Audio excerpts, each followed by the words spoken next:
વિશે મહત્વપૂર્ણ સમાચાર સામે આવી રહ્યા છે તેના પર નજર કરીશું। આજે કોંગ્રેસના નેતા રાહુલ ગાંધી ગુજરાત પ્રવાસે છે। તેઓ જૂનાગઢ મુલાકાતે પહોંચવાના છે। કોંગ્રેસના નેતાઓ એક તરફ દિલ્હીથી જૂનાગઢ ધામા નાખ્યા છે। પ્રશિક્ષણ શિબિરના સમાપન સમારોહમાં રાહુલ ગાંધી હાજરી આપવાના છે।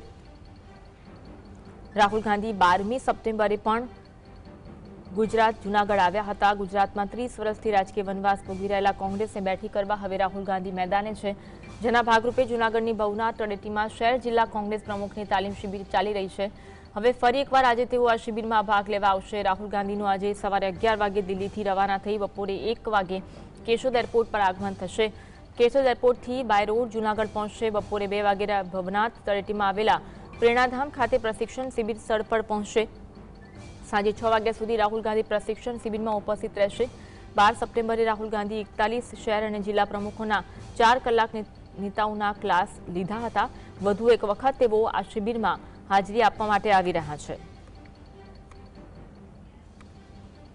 જ્યારે પણ ગુજરાત માટે ગુજરાતીઓ માટે યાદ કરશો ત્યારે બધી જ પ્રાયોરિટી કરતાં ગુજરાત અને ગુજરાતીઓ મારી પ્રાયોરિટી રહેશે।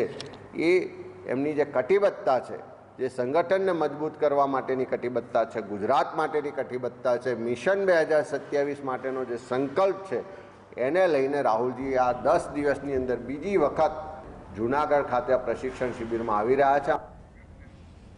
આજ અંગે વધુ વાત કરીશું। સમતા હિરેન અમારી સાથે લાઈવ જોડાયા છે। હિરેન, વધુ એક વખત રાહુલ ગાંધી ગુજરાત આવી રહ્યા છે। જૂનાગઢમાં પ્રશિક્ષણ શિબિર છે, તેના સમાપન સમારોહમાં હાજરી આપવાના છે, વિગત જણાવશો। અન્વય, જણાવી દઉં કે ગત 12 તારીખ બાદ આજે ફરી 18 તારીખ એટલે કે 6 દિવસમાં રાહુલ ગાંધી બીજી વાર જૂનાગઢની મુલાકાતે આવી રહ્યા છે। ભવનાથના પ્રેરણાધામ ખાતે જે 10 દિવસની જે પ્રશિક્ષણ શિબિર ચાલી રહી છે, આ શિબિરમાં રાહુલ ગાંધી 4 કલાક જેટલો સમય વિતાવી અને જિલ્લા અને મહાનગરોના પ્રમુખને માર્ગદર્શન આપવાના છે। કોંગ્રેસમાં એક નવો પ્રાણ ફૂંકાશે તેવી આશા સાથે રાહુલ ગાંધી આ તમામ ગતિવિધિઓ કરી અને જિલ્લા પ્રમુખોને માર્ગદર્શન આપી રહ્યા છે। કોંગ્રેસને બેઠી કરવા માટેના તમામ પ્રયત્નો થઈ રહ્યા છે।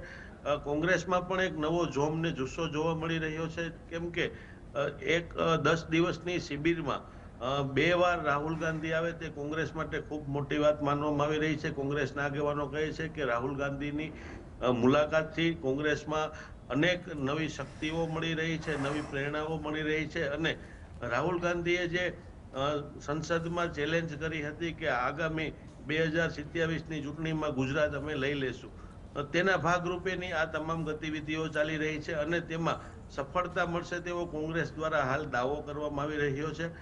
પરંતુ રાહુલ ગાંધીની 6 દિવસમાં જૂનાગઢની બીજી મુલાકાત, જેના કારણે રાજકીય ગરમાવો પણ જોવા મળી રહ્યો છે। 1 વાગે રાહુલ ગાંધી કેશોદ એરપોર્ટ પર પહોંચશે અને ત્યાંથી ભવનાથ 2 વાગે પહોંચશે। 4 કલાક જેટલો સમય છે તે જિલ્લાના અને મહાનગરોના પ્રમુખને માર્ગદર્શન આપવાના છે। ત્યારબાદ જૂનાગઢથી પોરબંદર અને પોરબંદરથી દિલ્હી રવાના થવાના છે। આમ રાહુલ ગાંધીના કાર્યક્રમને લઈ જૂનાગઢમાં પોલીસનો ચુસ્ત બંદોબસ્ત પણ ગોઠવાઈ ગયો છે।